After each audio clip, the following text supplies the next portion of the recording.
Hello everyone, मैं हूं सपना और स्वागत है आपका मेरे चैनल साइंस बाय सपना सिंह में।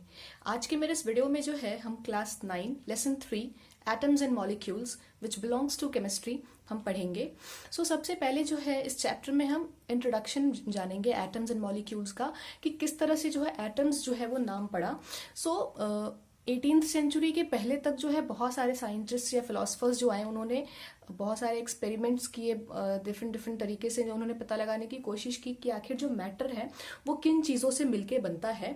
ठीक है, for the first time Indian philosopher ने जो है महर्षि कन्नड़, इन्होंने बताया कि जब किसी भी मैटर को हम डिवाइड करते जाएंगे, उसके स्मॉलेस्ट पार्ट में तोड़ते जाएंगे, तो एक टाइम ऐसा आएगा जब वो अपने स्मॉलेस्ट पार्टिकल में टूट चुका होगा और उसी स्मॉलेस्ट पार्टिकल को जो है उन्होंने पदार्थ कहा। और हम उससे ज्यादा जो है स्मॉल, मतलब उस पार्टिकल से ज्यादा, पदार्थ से ज्यादा और स्मॉल जो है हम पार्टिकल्स को नहीं तोड़ सकते हैं। फॉर जस्ट लाइक उन्होंने बताया कि जब हम घर बनाते हैं, जो घर होता है जो ब्रिक्स से बनती है ना, तो घर का जो सबसे स्मॉलेस्ट पार्ट क्या हो गया, ब्रिक हो गया। उसी तरह किसी भी मैटर का जो सबसे स्मॉलेस्ट पार्ट है वो पदार्थ हो गया। उसके बाद एक और फिलोसोफर आए, इंडियन फिलोसोफर पाकुदा, उन्होंने बताया कि ये जो पार्टिकल्स हैं ये फ्री स्टेट में एग्जिस्ट नहीं करते, they always exist in combined state, किसी ना किसी के साथ जुड़ के एक कॉम्बिनेशन के साथ ही जो है ये एग्जिस्ट करते हैं। फ्री स्टेट में जो है ये स्टेबल नहीं होते हैं। और जब ये कंबाइन करते हैं डिफरेंट मैटर्स के साथ, डिफरेंट पदार्थ के साथ, तो वो डिफरेंट मैटर जो है वो बनाते हैं। जो इतने सारे तरह के जो मैटर्स हम अपने आसपास देख रहे हैं वो डिफरेंट फॉर्म्स में कॉम्बिनेशन के बाद ही जो है वो बनता है। उसके बाद ग्रीक फिलोसोफर डेमोक्रिटस आए, उन्होंने बताया कि उन्होंने भी सेम वही चीज बोली जो महर्षि कन्नड़ ने बोली थी कि हम जो है जब किसी भी एक मैटर को डिवाइड करते जाते हैं तो वो एक सबसे स्मॉलेस्ट पार्ट में आ जाता है डिवाइड करने के बाद, जिसको और ज्यादा डिवाइड नहीं किया जा सकता, और उसे उन्होंने नाम दिया एटम का। एटम का मतलब होता है इनडिविजिबल। ठीक है, इसको और ज्यादा आप तोड़ नहीं सकते हैं और स्मॉल पार्ट में आप उसको तोड़ नहीं सकते हैं, वही होता है एटम का मतलब। ठीक है, लेकिन ये अभी तक जो है एक्सपेरिमेंटली प्रूव नहीं किया गया था। बट 18th सेंचुरी के एंड तक साइंटिस्ट ने जो है एलिमेंट्स और कंपाउंड्स के बीच का डिफरेंस जो है वो पता कर लिया था। उसके बाद आए एंटनी लेवोइजियर, इन्होंने जो है फाउंडेशन रखी केमिकल साइंस की। इन्होंने जो है कुछ लॉज ऑफ केमिकल कॉम्बिनेशंस दिए, 2 लॉज दिए इन्होंने केमिकल कॉम्बिनेशन के, और उसी बेसिस पे जो है हम सारे जो है डिफरेंट फिर साइंटिस्ट ने जो है अपने अपने एक्सपेरिमेंट्स वगैरह से उसको प्रूव किया। इन्होंने भी अभी तक इसको जो है सिर्फ एक थ्योरी दी थी, इस थ्योरी को एक्सपेरिमेंटली जो है वो प्रूव अभी नहीं कर पाए थे। जो लॉ ऑफ कॉम्बिनेशन है उसमें 2 लॉज आपको पढ़ना है। The first is law of conservation of mass and the second is law of constant proportions. CBSE ने जो लेटेस्ट रिडक्शन किया है सिलेबस में, उसमें उन्होंने law of conservation of mass को जो है वो रिड्यूस कर दिया है, हटा दिया है। आपको सिर्फ लॉ ऑफ कांस्टेंट प्रोपोर्शंस ही पढ़ना है। तो आज मैं अपने वीडियो में जो है आपको सिर्फ लॉ ऑफ कांस्टेंट प्रोपोर्शन ही पढ़ाऊंगी। लॉ ऑफ कॉम्बिनेशन कहता है कि इन अ केमिकल सब्सटेंस, जब भी कोई केमिकल सब्सटेंस होता है तो एलिमेंट्स जो है वो हमेशा अपने एक फिक्स्ड प्रोपोर्शन में जो है आपस में जुड़ते हैं बाय मास। ठीक है, फॉर एग्जाम्पल अगर 1 ग्राम आपका हाइड्रोजन है तो 8 ग्राम ऑक्सीजन होगा, तब जाके जो है एक वाटर मॉलिक्यूल बनेगा। ऑलवेज एंड ऑलवेज ये जो प्रोपोर्शन है मास बाय मास ये फिक्स्ड होती है, मास में कोई भी चेंज नहीं होगा। ऐसा नहीं होगा कि आपने 2 ग्राम हाइड्रोजन ले लिया और 8 ग्राम से ऑक्सीजन रखा, तब जो है वो डिवाइड नहीं, मतलब सॉरी, वो जो सब्सटेंस है वो नहीं बन पाएगा। जो मास का जो प्रोपोर्शन है वो ऑलवेज फिक्स्ड होता है किसी भी केमिकल सब्सटेंस में। मैंने एक छोटा सा एग्जांपल दिया है, बहुत सारे एग्जांपल्स हो सकते हैं। ठीक है, फॉर एग्जांपल आपका कार्बन डाइऑक्साइड, इसमें कार्बन और ऑक्सीजन का जो मास है वो फिक्स्ड होना चाहिए। डिफरेंट जो भी सब्सटेंस अभी तक हमने देखे हैं उनमें जो है मास बाय मास जो है वो एक फिक्स्ड प्रोपोर्शन में ही कंबाइन करके एक पर्टिकुलर सब्सटेंस जो है वो बनाते हैं। अगर प्रोपोर्शन चेंज होगी तो सब्सटेंस जो है वो चेंज हो जाएगा। उसके बाद डाल्टन आए, डाल्टन ने जो है कुछ बेसिक्स थ्योरी दी। ठीक है, और उन्होंने जो है आइडिया ऑफ डिविजिबिलिटी को जो है कैरी फॉरवर्ड करके, और लॉ ऑफ केमिकल कॉम्बिनेशंस जो लेवोइजियर ने दिए थे, इन दोनों ही लॉज को जो है ध्यान में रख के इन्होंने कुछ थ्योरीज बनाई। एटम्स के बारे में इन्होंने 6 थ्योरीज दी थी। तो सबसे पहला इन्होंने बताया था कि एटम्स जो है वो they are made up of tiny particles which can not be divided.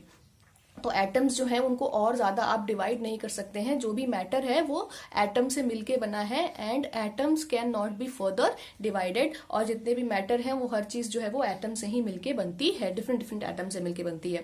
ठीक है, अब लिखा है कि एटम्स आर डिविजिबल। ठीक है, एटम्स आर इनडिविजिबल, वो डिवाइड नहीं कर सकते हैं और ना ही किसी भी केमिकल रिएक्शन में आप न्यू एटम क्रिएट कर सकते हो, ना ही पुराने एटम को डिस्ट्रॉय कर सकते हो। ठीक है, जब भी कोई केमिकल रिएक्शन होगी तो ऐसा नहीं होगा कि अभी जो है रिएक्शन के पहले कार्बन जो है वो 6 मॉलिक्यूल्स था एंड आफ्टर रिएक्शन जो है कार्बन का सिर्फ 5 मॉलिक्यूल्स बचा, एक मॉलिक्यूल कहीं गायब हो गया, डिस्ट्रॉय हो गया, बर्बाद, ऐसा नहीं हो सकता है।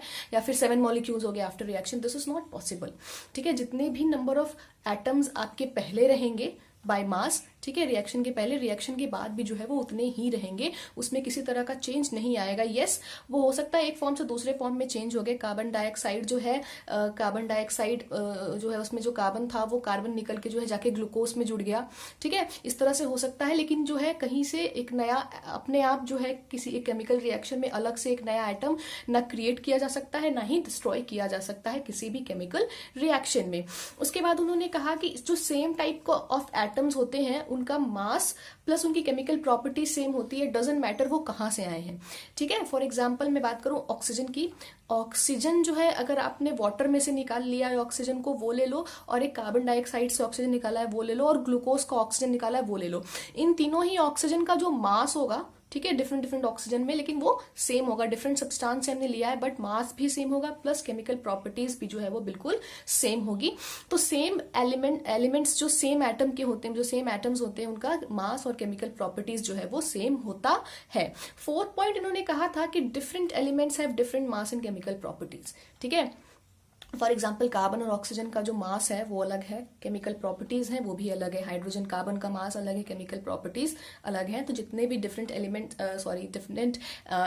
यस एटम्स एलिमेंट्स जो है आप अपने पीरियोडिक टेबल में देखते हैं, उन सबका मास और केमिकल प्रॉपर्टीज जो है आपस में एक दूसरे से अलग है। ठीक है, उसके बाद लिखा है कि जो एटम्स हैं they always combine in simple whole number ratios. ठीक है, स्मॉल होल नंबर रेशियोज में कभी भी जो है फ्रैक्शंस में जो है वो एटम्स कंबाइन नहीं होते। आपने कभी नहीं देखा होगा, या फिर आप कभी लिखना भी मत इस चीज को कि half oxygen reacts with 1 hydrogen to form water. No, 2 hydrogen पे 1 ऑक्सीजन जाता है तो जाता है। अब आप इसको जो है स्मॉलेस्ट पार्ट और इसको ज्यादा स्मॉल करने के लिए जो है आप पेन में लिख देंगे कि 1 हाइड्रोजन और half oxygen, this is wrong. Atom जो है एज अ होल हमेशा पूरा का पूरा एक एटम जो है वो किसी भी दूसरे एटम के साथ कंबाइन करेगा। आधा एटम कभी भी किसी के साथ कंबाइन नहीं करेगा। वो अपने आगे हम पढ़ेंगे, इस चैप्टर तक तो हमने यही पढ़ा है कि एटम्स आर इनडिविजिबल, तो आप इतना ही जानिए। But in the next chapter जो है हम जानेंगे कि एटम्स जो है इनडिविजिबल, मतलब उनको और भी आगे ज्यादा तोड़ा जा सकता है। ठीक है, इलेक्ट्रॉन, प्रोटॉन, न्यूट्रॉन में जो है एटम्स को डिवाइड किया जा सकता है। This is next thing. But यहाँ पे आप जानिए कि कभी भी जो है एटम्स को हाफ, वो जो है वो जब भी एक एटम रिएक्ट करेगा तो वो होल नंबर, पूरा एक होल 1 2 3 4 इस तरह से रिएक्ट करेगा। ठीक है, किसी के साथ कंबाइन करेगा और इनकी रेशियो जो है वो स्मॉल नंबर्स में होगी, फिक्स्ड होती है। फॉर एग्जाम्पल अब जैसे कि CO2 को आप C4O8 नहीं लिख सकते हैं। क्यों? 4 और 8 को जब आप कट करोगे, उन दोनों को काट के जब आप लिखोगे तो CO2 ही बन जाएगा। तो हमेशा स्मॉलेस्ट होल नंबर रेशियोज में जो है हम एटम्स की कॉम्बिनेशन को लिखते हैं, उसको नोटिफाई करते हैं। उसके बाद लिखा है कि the number and kind of atom are fixed in a given compound. कितने नंबर ऑफ एटम्स और कौन कौन से एटम एक गिवन कंपाउंड में होने चाहिए वो हमेशा फिक्स्ड होते हैं। फॉर एग्जाम्पल जब भी आपको ग्लूकोज बनाना होगा तो आप 6 कार्बन मॉलिक्यूल्स, ठीक है, 12 hydrogen molecules and 6 oxygen molecules को ही कंबाइन करेंगे। अगर इनके नंबर्स में कोई चेंजेस आएंगी या फिर आपने ऑक्सीजन की जगह सल्फर ले लिया, हाइड्रोजन की जगह आपने ली थी कुछ और भी ले लिया, मतलब तो वो ग्लूकोज नहीं रहेगा। या फिर आपने नंबरिंग में भी चेंज की, कार्बन आपने सिर्फ 5 लिया बाकी सारा आपने सेम रखा, तब भी जो है वो ग्लूकोज नहीं बनेगा। तो number of atoms and kind of atom, कौन कौन से एटम्स कंबाइन है, ये जो है किसी भी कंपाउंड में फिक्स्ड होते हैं। ठीक है, सो आज के मेरे इस वीडियो में इतना ही। नेक्स्ट जो है हम atoms and molecules, atomic mass, mole concept वगैरह जो है मैं वो पूरा एक अपने नेक्स्ट वीडियो में बनाऊंगी। अगर आपको मेरा वीडियो पसंद आया तो please like, share and subscribe. Thank you and have a nice day.